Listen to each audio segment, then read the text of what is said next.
behavioural based interview questions. Now these are very, very tricky, and they stump a lot of people when they are asked. And a lot of the times when they do stump people, it's just because they're not sure how they should answer that particular question. Now, for me, behavioural based questions are, I wouldn't say that they are the be all or end all when it comes to an interview.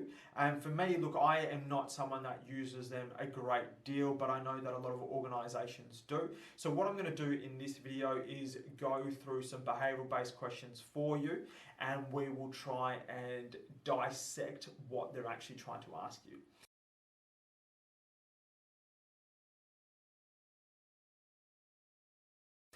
Hey everyone, my name is Shankar Pillai. I am a recruitment and career consultant here to debunk all your recruitment myths.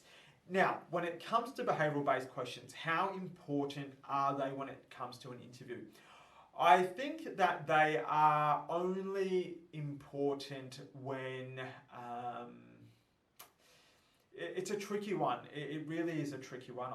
For me, I'm not one that really uses behavioural based questions a lot in my interviews, but there are, again, organisations that do. But let's maybe dissect where it all comes from. So behavioural based questions are used because they think that your past performance is a good indicator of future performance. Now, whether that's true or not, I am not sure, but this is based down to psychology.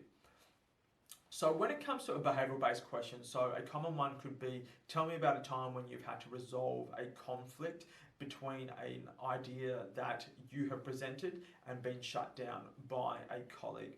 So what does that mean? So what it effectively is trying to identify is how well are you maneuvering through conflict, and how well are you able to bring people on side to an idea. So essentially what you're trying to do is really show the recruiter that everyone does have different types of opinions, and that's fine, because that's what makes the world great. But what you also want to show is that if it is, depending on what type of environment that you're in, do you have to be assertive or do you have to take the back foot? You want to really assess that your own self when it comes to the type of organization, but also the type of people that are interviewing you, because that's how you'll be able to read whether or not that is the right way to answer that particular question. So another one is, tell me about how you manage time.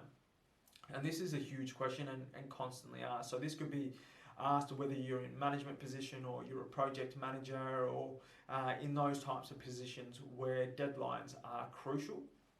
So in here, it's really understanding what are you doing when it comes to managing your time. So what do I mean by that essentially is, what measures do you put in against yourself to ensure that deadlines are being met? So you want to speak about how you work towards deadlines, what sort of deadlines that you work towards, and that's really talking around projects or whatever your job entails when it comes to a deadline, and really showing them you put stop gaps or measures in place that shows that you are clearly measuring your time to ensure that you are able to deliver what you need to correctly.